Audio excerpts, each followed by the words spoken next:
Hello friends, आप सभी का स्वागत है हमारे यूट्यूब चैनल विजार्ड क्लासेस पर। दोस्तों, ये क्लास जो है एसटीईटी कंप्यूटर साइंस और बीपीएससी कंप्यूटर साइंस के लिए जो है ये क्लासेस है। ठीक है, और इस क्लासेस में जो है हम लोग एमसीक्यू क्वेश्चन का प्रैक्टिस करते हैं। तो आज के सेशन का पहला क्वेश्चन है, a linear data structure in which insertion and deletion operations can be performed from both ends is called। यानी कि एक लीनियर डेटा स्ट्रक्चर जिसमें इंसर्शन और डिलीशन ऑपरेशन जो है दोनों एंड से परफॉर्म हो पाए उसे कौन सा जो है डेटा स्ट्रक्चर कहते हैं।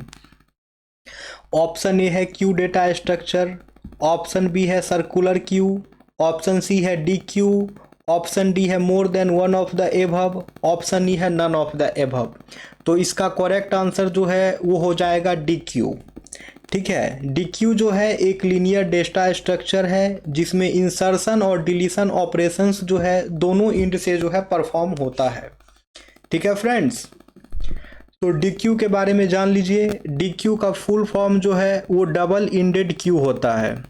डी क्यू का फुल फॉर्म जो है डबल इंडेड क्यू होता है। डी क्यू जो है एक लीनियर डेटा स्ट्रक्चर है जहां इंसर्शन और डिलीशंस ऑपरेशंस जो है दोनों इंड पर परफॉर्म होता है। ये देख लीजिए, ये जो है डी क्यू का एक फिगर है।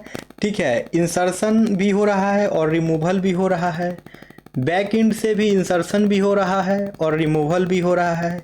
यानी कि डी क्यू में जो है फ्रंट और रियर दोनों से जो है इंसर्शन और रिमूवल होगा।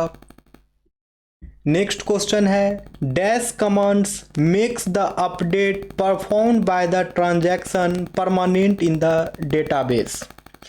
तो कौन सा कमांड का यूज करके जो है dash commands makes the update performed by the transaction permanent in the database. कौन सा कमांड का यूज करके जो है ट्रांजैक्शंस को परमानेंट करते हैं डेटाबेस में। ऑप्शन ए है रोल बैक, ऑप्शन बी है कॉमिट, ऑप्शन सी है ट्रंकेट, ऑप्शन डी है more than one of the above, option E है नन ऑफ द एबव। तो इसका करेक्ट आंसर जो है दोस्तों वो हो जाएगा कमिट।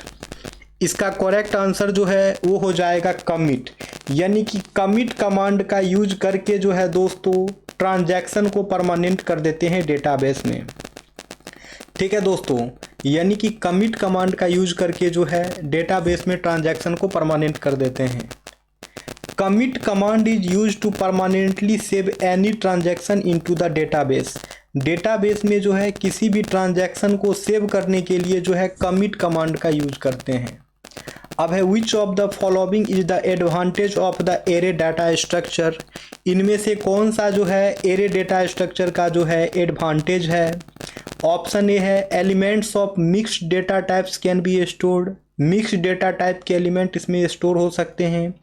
ऑप्शन बी है easier to access the elements in an array. Array में जो है एलिमेंट्स का एक्सेस करना ईजियर होता है। ऑप्शन सी है index of first element start from zero. ठीक है, स्टार्ट फ्रॉम वन। ठीक है, index of the first elements start from one, यानी कि पहला एलिमेंट का इंडेक्स जो है वो वन से स्टार्ट होगा। ऑप्शन डी है more than one of the above, option E है नन ऑफ द एबव। तो इसका करेक्ट आंसर जो है वो हो जाएगा ऑप्शन बी, यानी कि easier to access the elements in an array. इसका करेक्ट आंसर हो जाएगा easier to access the elements in an array. ठीक है, तो एरे डेटा स्ट्रक्चर का एडवांटेज ये हो जाएगा कि एरे में जो है एलिमेंट्स का एक्सेस करना जो है काफ़ी ईजियर होता है। ठीक है फ्रेंड्स, एरे डेटा स्ट्रक्चर का जो है एडवांटेज ये हो जाएगा कि एरे डाटा स्ट्रक्चर में जो है एलिमेंट्स का एक्सेस करना जो है काफ़ी आसान होता है। The primary advantage of the array data structure is that it allows for easier access to its element. तो एरे डेटा स्ट्रक्चर का जो है प्राइमरी एडवांटेज यही होगा कि ये जो है अपने एलिमेंट्स को जो है अलाउ करता है ईजियर एक्सेस। यानी कि एरे में जो है दोस्तों एलिमेंट्स का एक्सेस जो है वो काफ़ी ईजियर होता है। Each elements has a unique index typically starting from zero. तो एरे के जितने भी एलिमेंट्स होते हैं उसका एक यूनिक इंडेक्स होता है और टाइपिकली जो है वो जीरो से स्टार्ट होता है। एरे के बारे में और भी इंफॉर्मेशन जान लीजिए, क्योंकि डिस्कशन काफ़ी इंपॉर्टेंट होता है, एक टॉपिक से रिलेटेड बहुत सारा इंफॉर्मेशन मिल जाता है। तो जिन्हें नोट करना है नोट कर लें, स्क्रीनशॉट लेना है स्क्रीनशॉट भी ले लें। जनरली ये सब बेसिक्स टॉपिक है, लेकिन कन्फ्यूजन होता है स्टूडेंट्स को, ठीक है। तो याद रखिए दोस्तों, एरे जो है एक लीनियर डेटा स्ट्रक्चर है। अब एग्जाम में पूछ देगा कि बताइए इनमें से कौन सा जो है लीनियर डेटा स्ट्रक्चर का एग्जाम्पल है, वहाँ पे एरे का भी नाम दिया होगा, तो एरे में जो है करेक्ट कर देना है, क्योंकि एरे जो है एक लीनियर डेटा स्ट्रक्चर है जहाँ पे जितने भी एलिमेंट्स हैं वो सभी जो है सीक्वेंशियली अरेंज्ड होते हैं, ठीक है। एरे जो है एक लीनियर डेटा स्ट्रक्चर है और उसके जितने भी एलिमेंट्स होते हैं वो सीक्वेंशियली अरेंज्ड होते हैं। ये जो है एरे एक कलेक्शन ऑफ एलिमेंट्स होता है जिसमें कि same type of data stored होते हैं कंटिगुअस मेमोरी लोकेशंस पे। एरे में जो है दोस्तों, एरे जो है कलेक्शन ऑफ एलिमेंट्स है सेम डेटा टाइप का, ठीक है। और इसमें जो भी सेम डाटा टाइप के एलिमेंट्स हैं एरे में स्टोर होते हैं कंटिगुअस मेमोरी लोकेशन पे, ठीक है। तो आइए जाने कि कंटिगुअस मेमोरी लोकेशंस क्या होता है, क्योंकि स्टूडेंट्स लोग कंफ्यूज करते हैं कि कंटिगुअस मेमोरी लोकेशन होता क्या है, तो उसे देख लिया जाए। तो कंटिगुअस मेमोरी लोकेशंस जो है एक टाइप ऑफ मेमोरी एलोकेशन है जहां पे डेटा जो है उसको सीक्वेंशियल और अनइंटरप्टेड मैनर में स्टोर किया जाता है सिस्टम्स मेमोरी में, ठीक है। कंटिग्यूअस मेमोरी लोकेशंस जो है एक टाइप ऑफ मेमोरी एलोकेशन है जहां पे जो भी डेटा है वो सीक्वेंशियली स्टोर्ड होते हैं सिस्टम मेमोरी में अनइंटरप्टेड मैनर में। और ये कंटिग्यूअस मेमोरी लोकेशंस जो है ये अलाउ करता है एफिशिएंट रीड और राइट ऑपरेशंस का। एफिशिएंट रीड और राइट ऑपरेशंस का भी जो है अलाउ करता है कंटिग्यूअस मेमोरी लोकेशन। अब है which data structure is mainly used for implementing the recursive algorithm. अब यहाँ पे पूछ रहा है बताइए कि रिकर्सिव एल्गोरिदम को इम्प्लीमेंट करने के लिए कौन से डेटा स्ट्रक्चर का यूज करते हैं। रिकर्सिव एल्गोरिदम को इम्प्लीमेंट करने के लिए जो है कौन से डेटा स्ट्रक्चर का यूज करते हैं वो पूछ रहा है। ऑप्शन ए है क्यू, ऑप्शन बी है स्टैक, ऑप्शन सी है बाइनरी ट्री, ऑप्शन डी है more than one of the above, option E है नन ऑफ द एबव। तो इसका करेक्ट आंसर जो है वो हो जाएगा स्टैक। इसका करेक्ट आंसर हो जाएगा स्टैक, यानी कि स्टैक डेटा स्ट्रक्चर का यूज करके जो है हम लोग रिकर्सिव एल्गोरिदम को इम्प्लीमेंट करते हैं। यानी कि स्टैक डाटा स्ट्रक्चर का यूज करके जो है हम लोग रिकर्सिव एल्गोरिदम को जो है इम्प्लीमेंट करते हैं, ठीक है।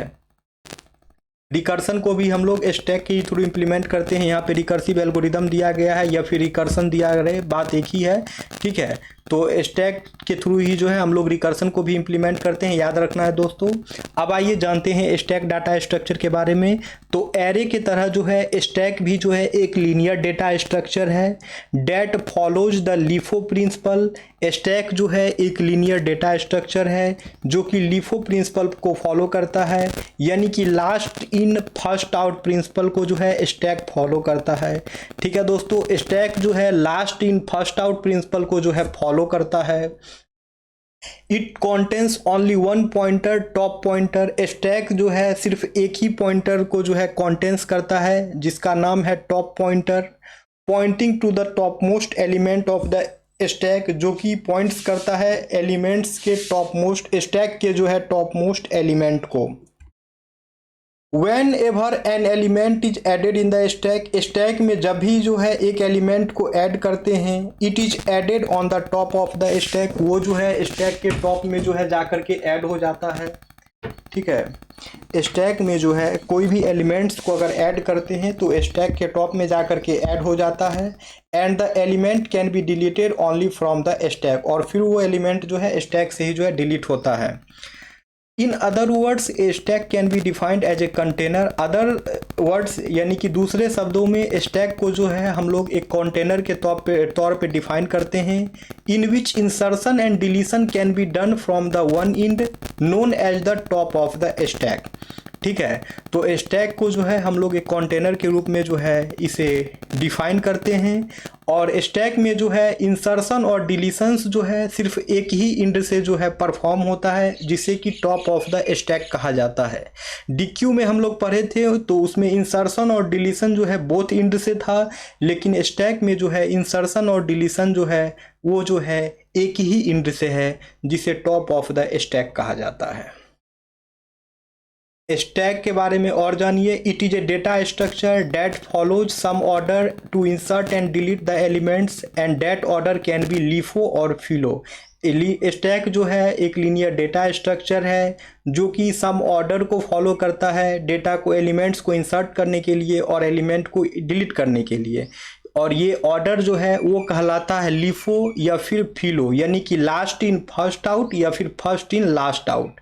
ठीक है, याद रखना है दोस्तों, स्टैक जो है लीफो प्रिंसिपल पे काम करता है, यानी कि last in first out, last in first out. ठीक है, और कहीं पे फर्स्ट इन लास्ट आउट भी लिखा रहे तो ये भी समझ जाइए स्टैक के ही बारे में है। तो यहाँ पे देख सकते हैं ये फिगर जो है स्टैक डाटा स्ट्रक्चर का फिगर है। यहाँ पे जो है पुश यानी कि एलिमेंट्स जो है यहाँ पे इंटर हो रहा है। ठीक है, और ये पॉप है, यहाँ से जो है एलिमेंट्स जो है दोस्तों डिलीशन हो रहा है। ठीक है, और ये यहाँ सी डिलीट हो जाएगा तो बी टॉप पे आ जाएगा, फिर बी डिलीट होगा तो ए टॉप पे आ जाएगा। तो स्टैक में पुश मतलब हो गया एलिमेंट को इंसर्ट करना, और पॉप मतलब हो गया एलिमेंट्स को डिलीट करना।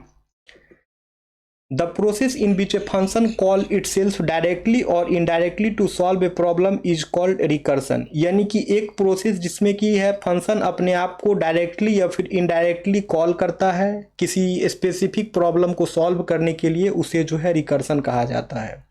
एक प्रोसेस जिसमें कि एक फंक्शन जो है वो डायरेक्टली या फिर इनडायरेक्टली जो है खुद को कॉल करता है किसी स्पेसिफिक प्रॉब्लम को सॉल्व करने के लिए, उसे जो है रिकर्सन कहा जाता है। अब है which of the following is true about the having clause. अब पूछ रहा है इनमें से कौन सा जो है हैविंग क्लॉज के बारे में सही है।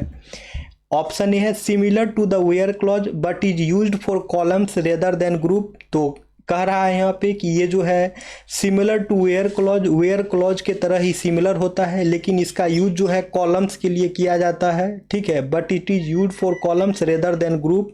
ठीक है, इसका यूज जो है कॉलम के लिए किया जाता है, न कि ग्रुप के लिए। ऑप्शन बी है similar to where clause but is used for rows rather than columns. Option B कह रहा है कि ये जो है वेयर क्लॉज के तरह ही सिमिलर रहता है, लेकिन इसका यूज जो है रोज के लिए करते हैं, न कि कॉलम के लिए।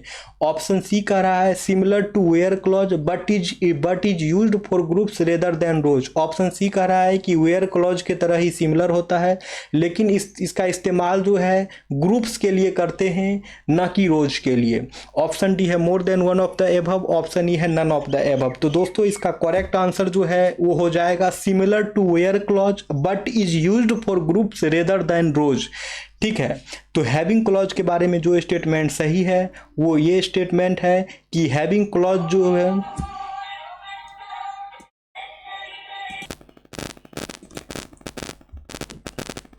ठीक है फ्रेंड्स, तो ये जो है वेयर क्लॉज के तरह ही सिमिलर होता है, लेकिन इसका यूज जो है ग्रुप्स के लिए करते हैं, ना कि रोज के लिए।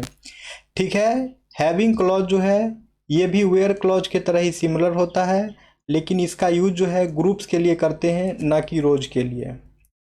ठीक है फ्रेंड्स, तो आज का सेशन यहीं पे एंड करते हैं, फिर हम लोग मिलेंगे नेक्स्ट वीडियो में। Okay friends, thank you everyone. अगर वीडियो पसंद आता हो तो चैनल को सब्सक्राइब अवश्य कर लें, ताकि आने वाले वीडियो का नोटिफिकेशंस जो है आप सभी को मिलता रहे। Okay friends, thank you everyone.